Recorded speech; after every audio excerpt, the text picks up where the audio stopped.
today we're going to get into the magic of Simon Aronson. It's actually our third part of looking at the magic of Simon Aronson. And all of this stuff, I think one of the common threads that we see through all of this is that it's deeply fooling, because it's like he's got something else secret going on with all of these things that you can't see that make it so there's no way you could ever figure out these secrets. And I love it, right? It's just deeply fooling magic. I've been having fun with it. What about you, Steve? How you doing, man? It's just really well thought out, and it's just, it's so clever. It's like, beyond, clever is not a strong enough word. It's devious. Yes, genius level thinking, no doubt. It's just so devious and it's just delicious magic. It's good to get fooled so hard by these things, right? Mm-hmm. It reminds you of what it is to be a layman, and on one level, it like reminds you of what it is, just why we do magic, because you're getting fooled so bad by these things, and you remember that all of the stuff that to a layman, that's the experience they're having, right? Mm-hmm. In a certain sense, with Simon's stuff, it's some of it, I think, borders on being magician's magic, where it's, you need to know a few secrets so that this secret really nails it home and fools you real bad, right? Mm-hmm. And again, I think it's just a good reminder of how powerful magic itself is. And you remember as a performer what the power you're holding with all these routines that you spent all these years refining and improving and making into these showpieces. That's it, right? That's the essence of why we do this stuff. So it's a great reminder in my mind, just to remember what it's like to just be a layman, even at some with some sense of what being a layman is, just so you can mm-hmm. remind yourself of that. So mm-hmm. Love it. I love it. Yeah, I mean, it's true. It's we need people like Simon Aronson, you know what I mean, to show you how, like how high the bar could actually be in a lot of this stuff. Agreed. And then that's pretty well put. I don't think I can improve upon that. I think we might need to roll something. I think we probably should watch a video. Yeah, let's watch a Simon Aronson clip. And this one is. Hey, that's fitting. That's fitting. We were talking about him, and you have some clips ready. That's great. It's weird how that works. Fantastic. I recently learned that there are only 2 approved ways to begin the famous pick a card trick. Really? The first approved beginning is to have the card picked by just having someone name it. Frank, would you just name a card, any card you'd like in the deck? 8 of spades. Okay, the 8 of spades. It's a marvelous choice. I don't know whether you're aware of it, but the 8 of spades in fortune telling indicates incredible judgment and taste in choosing magicians. Now, the second approved beginning is used when the magician is not allowed to know the identity of the card. And in those cases, the cards are picked face down. You've seen it. The people spread the cards like this, and somebody picks it. Dusty, would you do me a favor? Reach out and with one finger, just touch the back of any card, but don't let me influence you. One finger, and anywhere you want. Right over there? Mm-hmm. Fine. Okay, I'd like you to extend your left hand, palm up, and we'll put it right over there. Hold on to that for a moment. Now, Frank, Dusty, those are the 2 approved ways to begin a card trick. And they are the fairest ways to begin a card trick, because you could have named any one of the cards in the deck, and you could have touched any one of the cards in the deck. But together, they're not only good beginnings, together they also make a wonderful ending to the pick a card trick, because the card that you named, the 8 of spades, Dusty, take a look.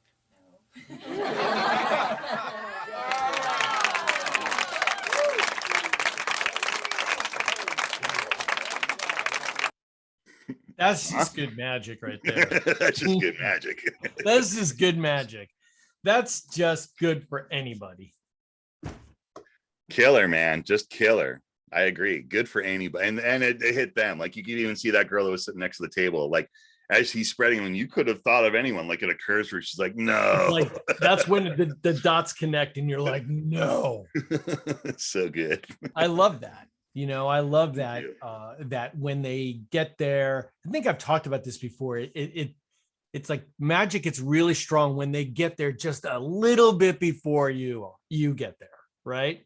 Just a little, like, no, bam, that's when it's really strong. And that trick has that, and I think it's all really over it. true. It seems like magic in its truest sense, that magic doesn't, it's not what you're seeing, it's what's happening in your mind, right? You're painting a picture of much bigger than what is really happening. And you can hear it when people recall memories of seeing magic. The trick becomes a little bit more fantastical when the retelling comes Right. along, because in their mind it is that, right? And that's Mhm. yeah, that's it. So when you can have it right, that punch right before the reveal, that's it. They've already done the magic in their mind. It's done. It's solidified, and it's like a concrete image in their mind now, right? Do you think that the reason that's stronger is because they connect the dots in their mind and the magic happens in their mind when they're saying no way, then it's immediately proven with their eyes, and that leaves them with nothing. That's exactly right. There's no path, there's no thread to go back to, because by the So time they're good. having that realization, too late. It's just too late. Too late. It's over. I love it. Exactly. Well, let's get into this next one here. This is a little bit more of the same notion, the same idea, right? The stuff that looks like it's just totally impossible like this. Let's just get into this next one, and we'll I'm sure we'll have a good talk about this too. Great. You know, way before ESP cards were ever invented, the earliest experiments in mind reading were done with an ordinary pack of playing cards. I'm going to see how close I can come to duplicating one of those experiments. Frank, I'd like to cut off about a third of the cards, okay? And I'd like you to look at the card that you cut to. Remember that, burn it into your memory. And then let's slide those cards over to Dusty. Dusty, give them a shuffle. Just, take those cards, give them a really good shuffle. When you're satisfied that they're fully shuffled, then look at the new bottom card, okay? Oh, okay.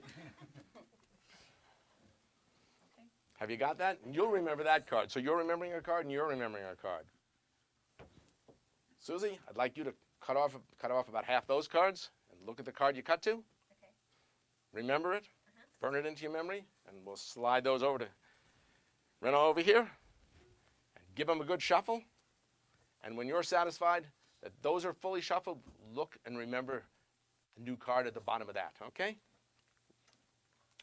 4 cards have been cut and shuffled to.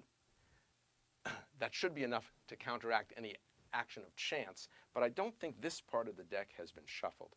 So would you do me a favor and just shuffle those up, just so we'll know that the whole deck has been shuffled, okay? Great, and why don't you put your cards back on top? And why don't you put your cards back on top? The entire deck has been shuffled, and I'm going to take them in exactly the order in which they've been shuffled.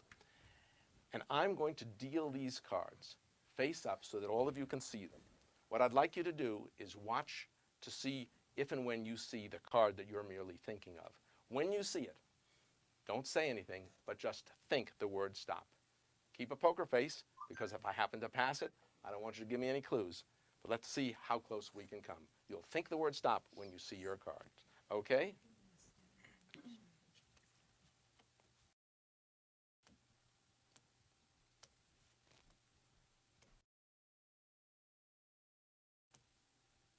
Whoa.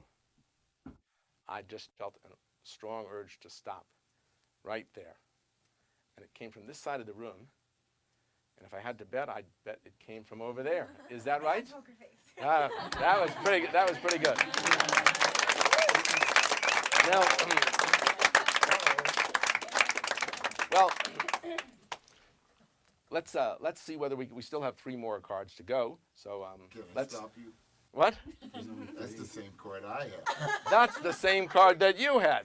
Yes. Holy cow! I already stabbed you. We found 2 cards at once. Let's see whether we can find two more cards. Both of you watch to see if and when you see your card. That's when you'll merely think the word stop.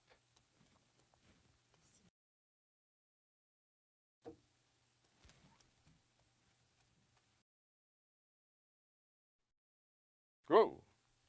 I got a strong impression here to stop, and I think it came from over here. Yes. It did. That's fine. Well, we've got both of their cards here. Wow. We've got one more card. I know where the thought's going to come from, but we'll see whether we can get there. Here we go. As we deal, you're going to only think the word stop if and when you see your card.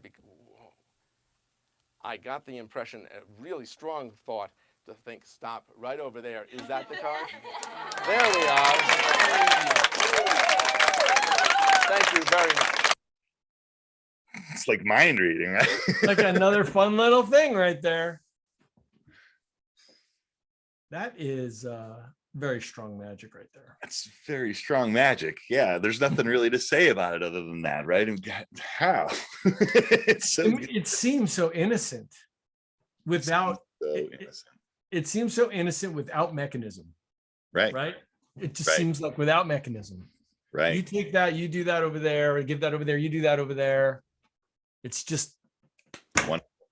It's so cleverly, I don't want to say simple, but straightforward or just something Direct. like that. Direct is probably Yeah, the best way it's to put it. It's right to the so meat. beautiful. Right to the meat. There's no messing around. There's no fudging around. He's going right to the place of just revelation, right? Feeling those cards. And oddly enough, what he's doing here, if you understand the idea of what Simon is really presenting, it's almost like a self-working miracle here. as odd as that sounds. So It's not. It's not, though. It's not. There's a lot of work that needs to happen. Well, at some point we'll get into the after show here, and we'll talk a little bit more about what's really going on, what the underlying current is. But for now, when we go to the after show and it's just the members, we talk about secrets openly, but we don't do that here on YouTube. it's not the right thing to do. It's not. It's not. It's not.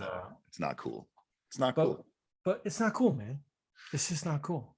Well, let's get another example of what we're going to be talking about in the after show. This one is a little bit more direct. This one's a little bit right to the jugular. This one's a real quick one. In reference to that last one that we just saw, you'll see this is a little bit quicker and a little bit more to the point. People ask me if I use trick cards, and I have to confess, I do. I have one trick card. It's that invisible card. It's an invisible card somewhere here in the deck. Dusty, you seem to have pretty good eyes. Where do you think just point to where you think you see the invisible card. I think it's right there. Right, exactly, right Right between the two visible ones. And I will leave it right over here on the table, okay? Look at the look on her face.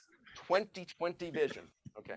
Now, we don't know what this card is. And you know why? It's invisible. No, because it's face down. down. Exactly. But Dusty, we know Dusty's vision is very good. So Dusty, pick it up, look at it, and tell everybody what card that is, using your imagination, of course, but tell everybody what card it is. It's a 4 of spades. The 4, very, very good. Excellent. She has seen this before, must have, because she knew that the 4 of spades is the one invisible card in the deck. Now, a lot of people doubt Dusty's vision. Some people might be even skeptical enough and think that she is just like playing along with me. Well, no way. But for the skeptics here among us, we can check, because if you really did take that 4 of spades out, then it shouldn't be in the deck, right? Right. Well, let's just check here. Why don't you take a look here? There's a 4, a couple of 4s, but no 4 spades, right? We can check. Here, look. No 4 of spades. There's 4 clubs. No 4 of spades. And this, of course, is normal. This is natural because it's sitting right over there. I just wanted, look, no 4 of spades, none whatsoever here. Look, as a matter of fact, that's 49, that's 50, that's 51. There is absolutely no 4 of spades in the entire deck. And since I don't want to be left, of course it is, since I don't want to be left with a deck that's short, I will take that invisible card and put it right back here and just wave my hand over the card and make it come back to the 4 of spades right there. Thank you. That's pretty good. Clever. Very great use of, of a color change, Yeah, very clever use of it, because usually it's just a watch how quick I am, or watch how I can make my hand do this thing, and that has like a point to it. There's a reason that you wave that hand over the deck, because you're making the invisible card visible again. Why else? It's pretty cool. I love it. Yeah.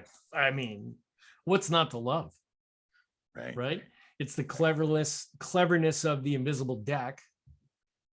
Right. It's kind of the same plot-ish kind of thing. Ish. Yeah.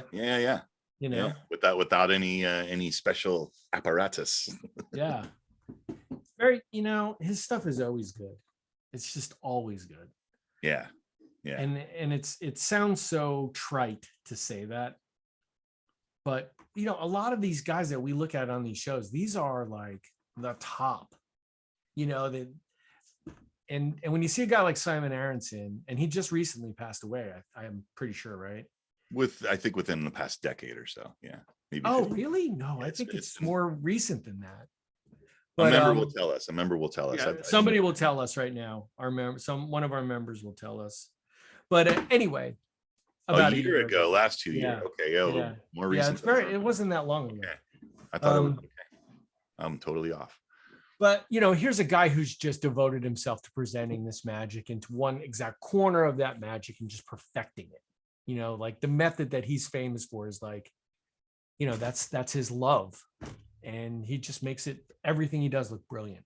And one of the things that's really interesting about it is that a lot of this material, it's not like brand new stuff. Like, this has been around. It's just that if you don't understand what Simon has going on, there's no reason you would even read into what these things are, right? There's no reason you would even read the effect descriptions, because it's out of your league, so to speak, right? Mm-hmm. But this stuff is literally magic that's like from the 70s and early 80s, right? That he's just been sitting on forever, and he's the guy that can be doing this stuff. It's pretty phenomenal. And imagine that you're the guy that does those effects, and no one else really can do them because they just don't have the skill set to be able to make those effects even happen.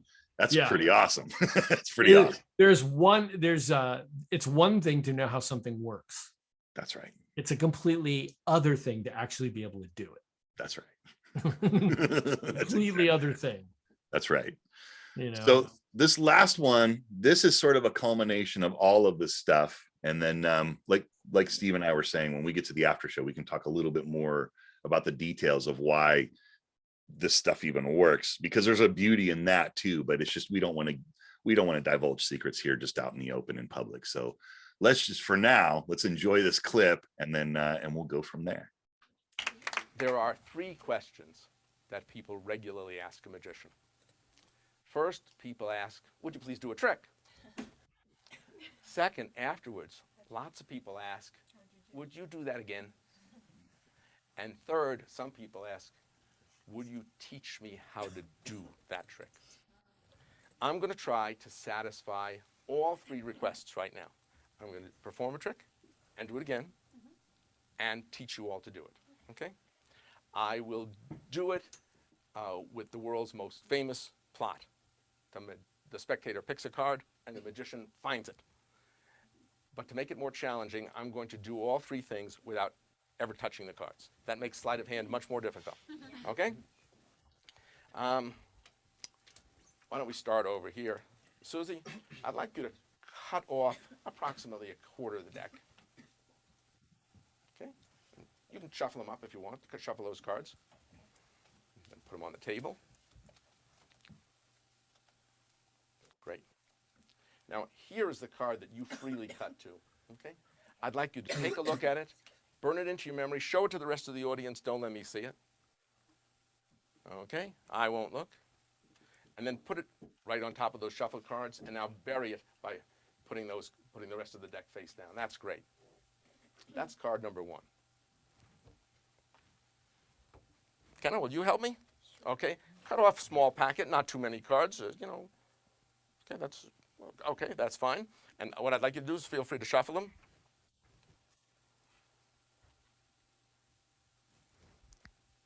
That's great. Put them on the table. And here's the card you freely cut to. I'd like you to look at it, show it around, burn it into your memory. Don't let me see it. Put it, okay, and put it back on your shuffled cards and bury it by dropping the rest on top. Now, that's 2 cards, but for the teaching part, I need to have my card. But to keep things completely fair, Lisa, will you do me a favor? Why don't you just cut off a packet, about a third of the deck. Just Okay. cut it for me, okay? Yeah, that's good, okay? And I'm going to take a look over here. I'm going to take a look at this card, okay? Oh, that's good. Okay, this will be my card, all right? Okay. This will be my card, and again, we'll put it back on top. Okay. And I'd like you to just bury it over there. Good. 3 cards completely lost in the deck, determined solely by your random cuts and shuffles. It would take a magician to find those 3 cards. But that's my job. Okay. Now, for your first card, I'm going to try to find that. Well, I'll tell you how, because I'm going to teach it to you. While you guys were looking at and cutting, I just watched and estimated exactly where you cut and exactly where you cut. And then I estimated where you shuffled. And so I got a good sense of where the 2 cards lie, and then I combined those with a special probability theorem known as the chaos theory, which basically means that all things taken together, Susie's card is probably at the very top of the deck. Position number 1, okay? I'm going to commit myself for the first time. I will say it's at the very top of the deck. So for the first time, tell everybody, what card did you pick? 2 of diamonds. The 2 of diamonds. Will you take the deck? I don't want to touch it. Take it and count. Deal right off the top part of the deck. Just deal it face up. Just, okay. Sure. Look at that, the 2 of diamonds. Now, Look how happy she is. that's the first card, but we have to find the second card. Now, I could use estimation combined with the chaos theory, but that would really be pushing my luck. So I'm going to try and find Kenna's card by specific mathematics, okay? What are the last 2 digits of your home phone number? 73. And on what day of the month were you born? Day of the month. 18. Good. So if we multiply 73 by 18 and take the square root of the inverse reciprocal of that product, right? We get 13, right? Sure. And we have a check. That's the same number we would get if we used estimation with the double chaos theory, right? So 13. I'm gonna commit myself, really. Your card is at the 13th position. For the first time, tell everybody, what card did you pick? 4 of diamonds. The 4 of diamonds. Will you take the deck and in a loud, clear voice, no, just pick it up and you can count 13, but right before you reach, face down is fine, and when you reach the 13th card, stop for drama, okay? 1, 2, 3, 4, 5, 6, 7, 8, 9, 10, 11, 12. 13. Whoa. The 4 of diamonds. That's great.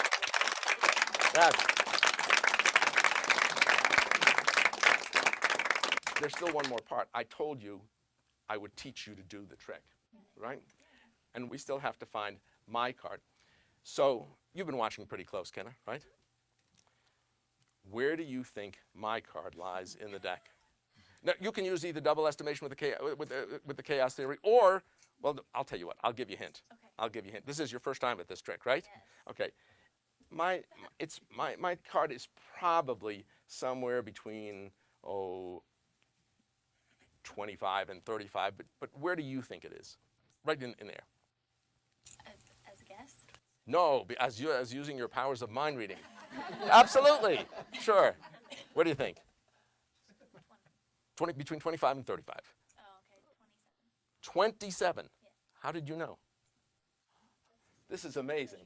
This is amazing. Okay. Kenna thinks my card is at 27, and we can check. I should tell you, my card is the 3 of clubs. Let's check. I'd like you to, in a loud, clear voice, deal off 27 and stop for the Kodak moment, okay? 1, 2, 3, 4, 5, 6, 7, 8, 9, 10, 11, 12, 13, 14, 15, 16, 17, 18, 19, 20, 21, 22, 23, 24, 25, 26. 27. For a Kodak moment, I said my card was the 3 of clubs. Kenneth certainly deserves a big hand if she has in fact found my card, the 3 of clubs. Thank you very, very much. Kind of like a free one there in the end, isn't it? Kind of like a free one. Kind of like a free one, but in a way, it's sort of the strongest one, right? I know it's it's a free one. It's the strongest one. It's amazing. So great. Wow. Well, that's Simon Aronson, folks. That's the kind of magic that you see when you see that gentleman. He just really one of the greats of card magic, in my opinion. I missed one of these shows last week, but all the magic I've seen and I don't think I've ever seen it as a lump, like all together, I like the way he's just really engaging with the people around him. It really feels like you're having a visit with him. I think that in the later part of his life that he was more concerned about presentation than he was with method. It's like he worked out all the method stuff in the 70s, right? Mm-hmm. Now it's how do I build things up to be bigger and more fantastical than just what the basis of what's happening with the effect. You know what I mean? How do I go above and beyond that? And the presentation gets in there, right? Yeah. And he has just such a great rapport, though, is the thing. You know what I mean? He's such a great rapport with the people he's performing for. And I think that's just so important.